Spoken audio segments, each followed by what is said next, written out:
You want some gas, mister? Better drive closer to the... Next joint, Broomville. What? Yeah, this Broomville. The way you're headed, though, is Timber Corner. Hey, look out! Holy smoke, mister, where do you think you're going? Just because you drive a fancy sedan from the city.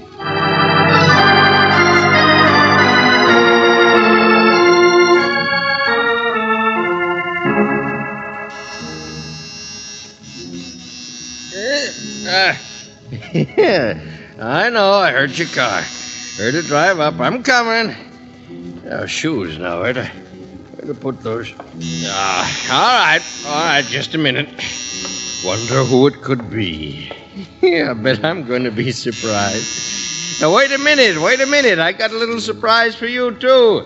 Don't go away. Just take a minute. Yeah, big sedan. Whose car is that, for gosh sake?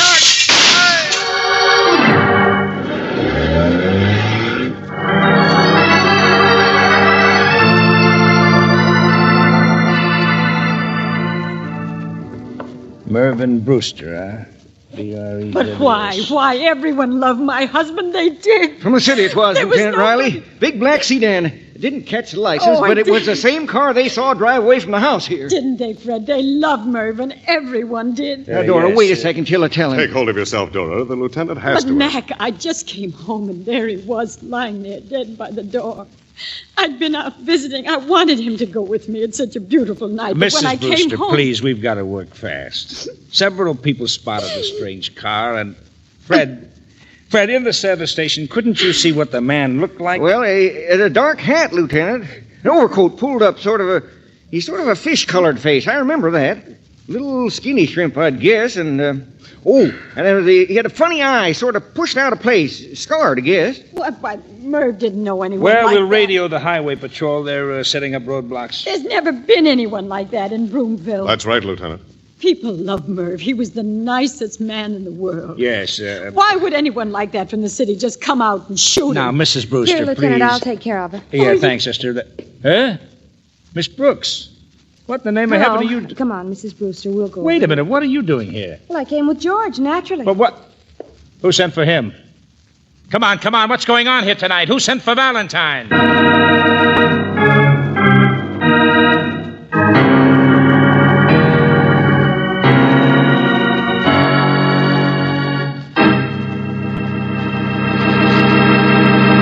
You are listening to Let George Do It.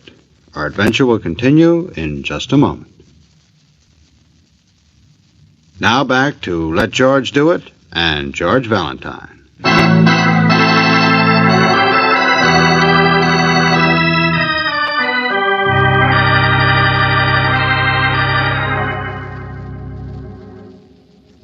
Everybody loved him, Mr. Valentine. That's why I called you so quick. I didn't know the city police would be called in, too. Okay, Fred, so you phoned me. Well, you see, Dora come home and found Merv. Went to the nearest neighbor, first place down the other road from Timber Corner. Only that's old Fonville. He wouldn't help his dying mother. So she called McKenzie. Wait a minute. Let me get these people straight. McKenzie, he's in there in the other room. You saw him. Merv Brewster's assistant down at the factory. Whisk Broom, Merv called him. Gosh, Merv always had a funny word. What's this factory you're talking about? Brewster's Brooms. Haven't you heard of them? Sweep the skies, sweep the world. Yeah, that's Merv. Yeah, it's his factory, and this is his town. Gosh, he built the whole You mean thing. the chubby man in the suspenders in there who's dead, Merv Brewster? You mean he owned a factory? Well, sort of one. But it don't make him no rich man. He never cared about profit, just for the good of the town. See, practically everyone here works in the... Okay, I understand. Brewster's Brooms. But you didn't work for him. You own a service station, so where do you fit? Well, but Merv's my cousin, don't you understand? Gosh, I'm the only relative he had. Always a joke for everybody. And you should have seen how the kids loved him. And then an hour ago comes a big sedan from the city, and this He stranger... didn't know anyone in the city, Fred. Huh? This is Mackenzie. You saw him. Hello, Mr. Valentine. I suppose it's confusing when you Yeah, first... sure, of course it is. Every murder is. Until it's solved. Merv was a genius in his own way, you know.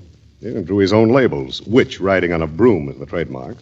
Made up his own slogans. Rebuilt a barn for a factory all by himself. Sort of a rustic one-man band. Okay, I get the idea. Now, that's the real mystery, isn't it? The town Santa Claus gets murdered. A man you say everybody loved. Do you blame us for being surprised? Being shocked? Yelling for help? There's no one in Broomville with a fish-colored face and a bad eye who drives a big black sedan. It looked like one of them armor-proof jobs you see in the movies. Mr. Mackenzie, your boss or your partner, whatever it was, he must have done business in the city. Maybe he had enemies there. No, he didn't. Merv was born in Broomville, Mr. Valentine. Born and raised. Married 27 years. Didn't know children himself, but 20 times a godfather. Now, look, somewhere there's got to be somebody who didn't No, like I this tell guy. you there isn't. That's why you're here. To solve a riddle that's impossible. Uh-huh. Impossible.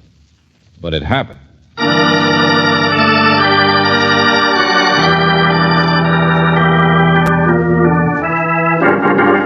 Valentine, forget the sedan. Just think about Brewster.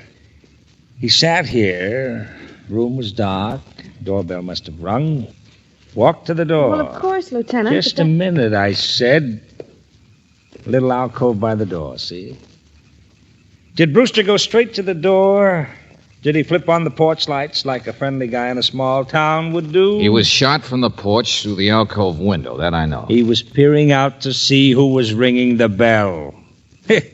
Now tell me Merv Brewster wasn't afraid. Now tell me he didn't expect a strange caller in a big sedan. And a person saw him through the glass and shot him. Shell casings, 2 of them, and they checked with the slugs. Found them right on the grass, right next to the window box here.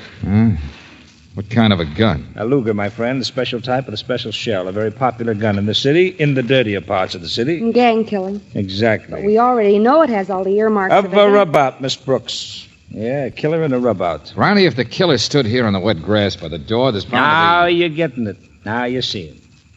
Oh, we'll chase the sedan from the city, sure. But right here in Broomville, we've got something. No? Because where the killer stood, there are no tracks. Hey, wait a minute. Oh, but there yeah? were. Yeah, sure. But some of these local lovable people have very carefully trampled all over them with a pair of rubber boots. You see, somebody's been killed that everybody likes.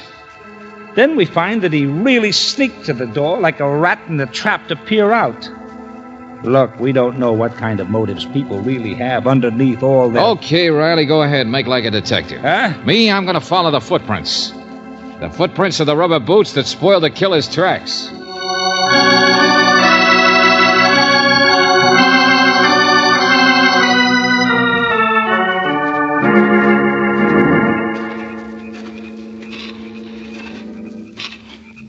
Here, George. They turn in here. Yeah, across the road. Broomville, so innocent, so shocked. A sedan from the city, and to them it's like a man from Mars. You can't kid me what's going on right here. Okay, here we are. White House. Tracks turn up the drive. You see it? Yeah, come on. Hey, wait a second. Huh? Yeah, number 3, Cedar Road. Mailbox says... Everett W. Fonville. Wow. Fonville, huh? First place down the other road from Timber Corner. What's the matter with... Oh, well, somebody said that, that's all. The house is dark. Yeah. The neighbor, Mrs. Brewster, came to for help, only he wouldn't help his dying mother. What in the devil was... It's a bell. Like a homemade burglar alarm. Yeah, it's a tripwire. Here it is. Well, that does it. Oh, these rubes. They don't expect trouble. Oh, no. Imagine running a tripwire across your lawn. Riley. Huh? Straight up the driveway. See it? George, in the shadow by the garage, something moved. Yeah, well, here's where we get our answer to what's going on in this nice... There we are. Hey. There's a barrel full of birdshot for the first one of you that moves. That's not from the garage. Someplace overhead, George. Back there. I saw you. Oh, yes, I saw you. And grown up, every one of you. Well, you ought to be ashamed. Hey, now look, friend, what do you no mean? light. You think I'm asleep. Well, I've seen every one of your little games around here tonight. You'll get old fondle, you say. Kind of forget a man might keep a watch out of his attic window. Well, it's private property you're tramping on. Trespass, malicious... Hey, intent, slow down, Buster. If this were any place but Boomville, I'd have every one of you arrested. You'd what? Climb down from that attic. And get down here fast, my friend, because you're under arrest.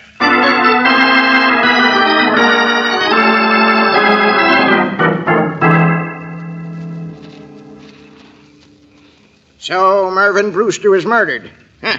That's too bad. But I don't know anything about it. Is that so, Mr. Fonville? I've hardly met the man. You what? But everybody in town... I'm not from this town, lady, though sometimes I wish I were. Far from it. Brewster's brooms. Huh. That's all you hear. What a funny thing Mr. Brewster said. Well, I've had enough of it. I retired here for my health and let... For your health? And a lawyer, too, huh? From the city, no doubt. And your doctor says surround your house with burglar alarms and sit up nights with a shotgun across... Hold it, Riley. You're barking up the wrong tree. Huh? He didn't trample around in rubber boots. George, can you still Yeah, still by the garage, Angel. There's somebody else here, all right, Riley. What? No, wait a minute. I'll do this. I don't want you embarrassing yourself anymore, barking at all the wrong things at the wrong time. Saying the small town must be up to something mysterious tonight. Broomville, where the trademark is a witch on a broomstick. George, right there. Know who it is, Riley? Wearing great big boots and sneaking around? Oh, I know. We've still got a crime to solve. Only tonight it's going to be a lot tougher than you ever figured. Well, who is it? Who is it? Take it easy now. It's only a little short guy carrying his head under his arm. Huh? But the head is a pumpkin. And the rubber boots are his father's. What? It's all right, Sonny. Come on out. The man here comes from the big city. He just forgot the date, that's all. Trick or treat, sir. Yeah, Riley. It's Halloween.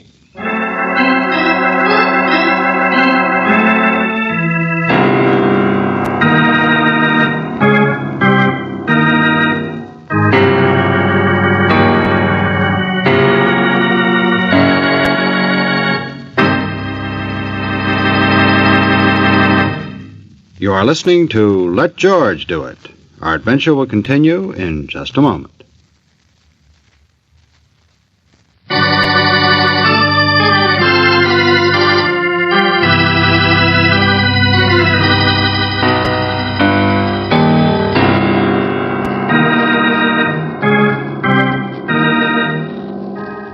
And now, back to George Valentine, a sedan from the city. Before the car disappeared into the dark again, its driver had murdered Broomville's leading citizen, Marvin Brewster, the man that everybody loves. Well, naturally, the highway patrol is out frantically searching for the big black sedan. But if your name is George Valentine, your problem is right here. Your problem is why. Why would anyone even think of killing a jovial man like Brewster? And needless to say, Lieutenant Riley is not so jovial when he is reminded that tonight, whatever clues there are, may only be the work of goblins or witches.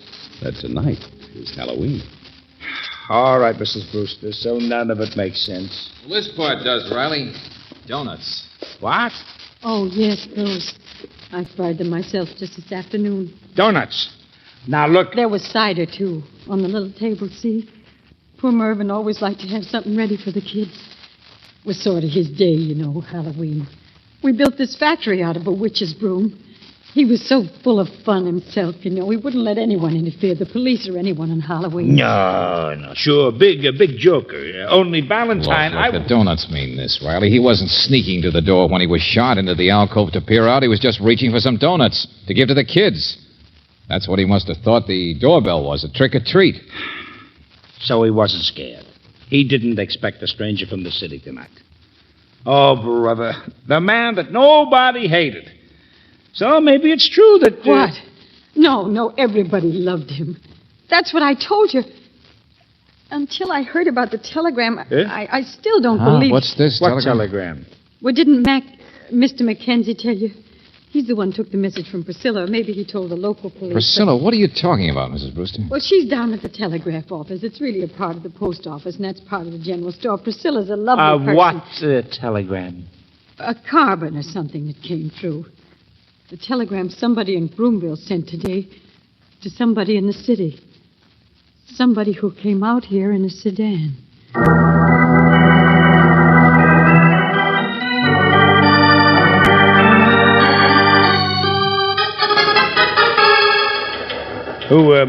Who sent this?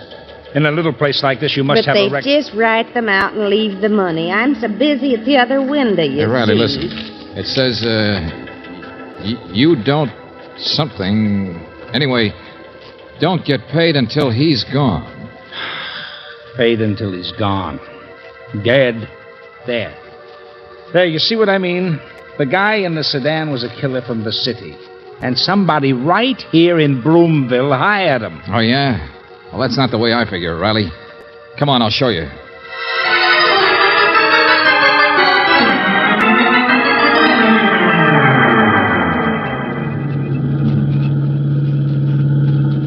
Okay, here we are, Timber Corner. Now, give me your flashlight. What in the world? Riley, what's the Brewster's address? Huh? Well, the house on Cedar Lane beyond the corner. That's what I phoned my crew and wrote in the report. Sure, but you've never been here before. You came out with a native cop, he wouldn't notice. But look at the street sign, you idiot. Take a look at that. Wait a minute, get out of the way. Huh? Right here, Miss Brooks, cutting out paper dolls. You check at the newspapers, Brooksy? If you ask me to look up Mr. Farnville, George, it's true he's a lawyer from the city, sort of a big-time ambulance chaser. Now, Riley, I said there was another way. Even the telegram could work. It didn't have to be sent by somebody from town, did it? Huh? Gangland stuff. Somebody might have spotted the victim and wired the killer how to find him. Hey, I'm beginning to get you. Yeah. And this street sign is loose, all right. Don't you remember Farnville's mailbox? It said Cedar Lane. George, the street sign... Sure. It turns. Now, which street is which? First house beyond the corner. The oldest Halloween trick in the book. Changing street signs. So maybe Merv Brewster didn't have any enemies. Just a big, loud, lovable guy who was so crazy about Halloween that by some kid's prank, he died for it. Farnville. He was the one they meant to kill. Come on!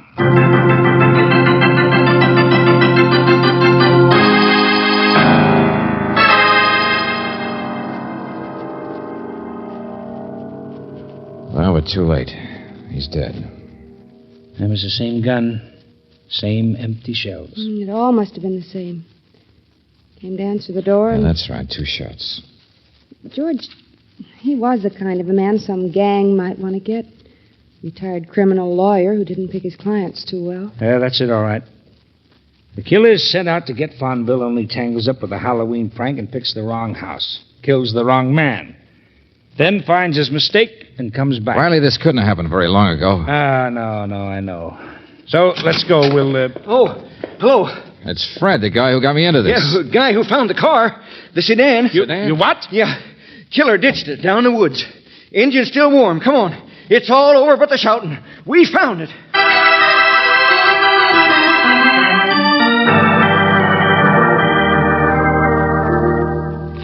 Not surprising you ditched it, sir. We got 100 patrol cars out on the highways, roadblocks set up at every It's crossing. the same sedan. I'm sure of that. I'm positive. Not going to be easy to trace, neither. There's no registration. The driver will be easy to find.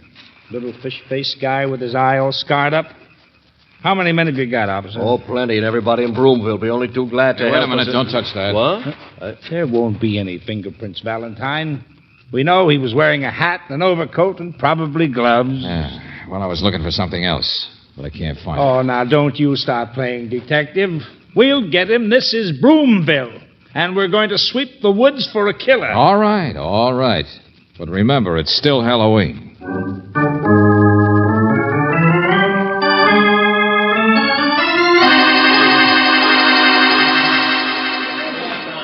Men, fan out there more. Move slower. Keep your flashlights on the ground. I hope they find him. Yeah. Mind if I take a look at something inside your house, Mrs. Brewster? Oh, no. Miss Brooks is already in here someplace, I think. Hello. Remember me? Oh, yeah, Mr. Mackenzie. Mm-hmm. I thought you were out on the manhunt. I thought Dora might need me. They're coming closer, you know. Yeah, looks like he's hiding right around Timber Corner here someplace. Right close. And the closer they get, the more wrong I am. Wrong? What do you mean? Oh, something Lieutenant Riley said earlier. And he was right. When you investigate a case this fast, you don't know what kind of motives people really have underneath. Motives? Everyone around here knows that old Farmville was mixed up in all sorts of things. Back in the city, that is. Halloween. Gosh, if Merv hadn't always been so considerate, telling the cops to lay off and everything, then the kids never would even thought of twisting that road sign. George, what's happening? What? Oh, excuse me. It's all right, Angel. What'd you find? Well, I looked for it. I've been upstairs. She's what? It's all right. But I didn't find it. And it wasn't around the car anyplace. Someplace in between, I guess, huh? Hey, how you doing out there? Hey, Lieutenant, you catch it yet? George, he's leaving. No, Brooks, it's all right. Fred's a tall guy. Let him go. It's a false alarm anyway. They haven't found the killer yet. They won't. Mr. Valentine, will you please tell me what in the name of blue blazes Yes, I'll tell you, Mr. McKenzie. Now, suppose somebody wanted to kill Mervyn Brewster. Oh, I don't know why yet. But everybody loved my George, husband. Upstairs. Suppose that person set up the phony telegram. Suppose that person dug up a big sedan from the city. That part'd be easy. Why, and most important, suppose that person took advantage of Halloween by twisting the road sign. On purpose. George. Sure, Brooksy. What would everybody say? Kids. An unfortunate accident corroborated by the Halloween road sign and the telegram. Oh, yeah, sure. Everybody knows Farmville has enemies. And forever after, the police would be combing the city for some mythical gangster killer. Mythical? Well, people saw him. Fred saw him. Of all Mr. the McKenzie, what do you think I was looking for at the deserted car? Miss Brooks looking for here? I haven't the slightest It's idea. Halloween, Buster, remember? Well, what's been the greatest boost to Halloween since the Headless Horseman? The rubber mask. The skin mask. The rubber horror mask. You've seen him. And think back, Mackenzie. Fish-colored face, a funny eye, sort of pushed out of place, all scarred. Oh, no, it couldn't possibly have been anyone. Those guys outside are getting closer and closer, lady. And I'm getting more and more sure all the time. It was somebody from Broomville, changing his voice and wearing a mask and an overcoat. It was somebody in this room. Mr. Valentine, I think you're forgetting Farmville. He was murdered, too, you know. The killer made a mistake and then killed Farmville. Yes, but Mr. Farmville told us he'd been watching from his attic. He'd seen every one of the little games around here tonight and the pranks. Exactly, Angel. And he could have, from that attic, very easily seen who changed that road sign. Mr. Farmville? As I remember, there's only one person who's been over to talk to Farmville since Brewster's death. Who might have guessed and been told that the old coot had been watching from his attic, who would have known that he had to be killed, too. I'm afraid You, that Mrs. Brewster, when you went for help. No, what are you trying It was dark. If a stranger from the city came out and did get mixed up by road signs, how would he know it was your husband or even a man behind that darkened glass in the alcove? How would a stranger standing at the door think to look in that window and see him? Stop it. But if you heard Stop him it. trapping around, you'd know what he was doing, you and nobody else. If he stepped aside to get a surprise for the kids, some donuts maybe, you'd know where to look for him, wait for his shadow to fire at. Because you were the one who put him in the alcove with the cider. Put your hands up, all of you. Oh. Yeah, sure. He loved Halloween. The Brewster broom, it's built around Halloween. You know, even the trademark. Oh, he was such a funny man, my husband. Everybody loved him. Except you, huh, lady? All right, now, come on. Give me that gun. Give me the Luger. There's a lot of policemen getting closer all the time, and you can't get away with it. Stay where you are. I'm going. I can go past those policemen. They know me. I'm just a meek little housewife. There's Fred coming on the lawn. There's a side porch to this house. I can see you from there. I have my own car. If you move, I'll kill you. Dora, please. No, don't move. Let her go. Oh, but it's Halloween. The police won't pay any attention to it. George, what happened? Some kids piled trash cans on the porch. Brooksy, it's Halloween.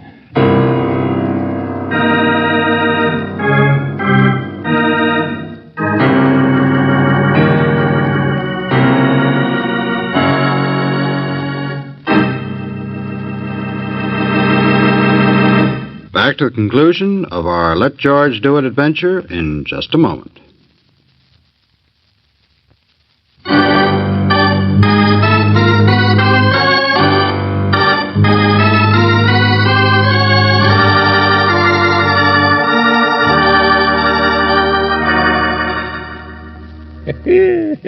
So I was right. You see, Valentine, we don't know how people really feel underneath. There she is, married for 27 years to a perfectly nice guy. Oh, just a minute, Lieutenant. It must have worked both ways. Huh? Well, when I was upstairs, George, I started to tell you. In Mervyn Brewster's study, he drew his own labels, remember? The witch riding on the broom. Yeah, that's right. It's on every broom. It was a big sketch. The original, I guess, in the drawer. Oh, he must have been a lovely man to live with. What do you mean? Well, you can't see it on the little ones. But guess whose face he drew on that witch? And then probably laughed about it, thought it was funny. Hey, yeah, that's right. Dora did look a little like a witch. Santa Claus to everybody but her. Kind to everybody but her. Well, it worked both ways, all right. She's hated him. Halloween. She used it to kill him. It trapped her. Well, Brooksy, somewhere the witches and goblins are laughing real loud. They had a big night.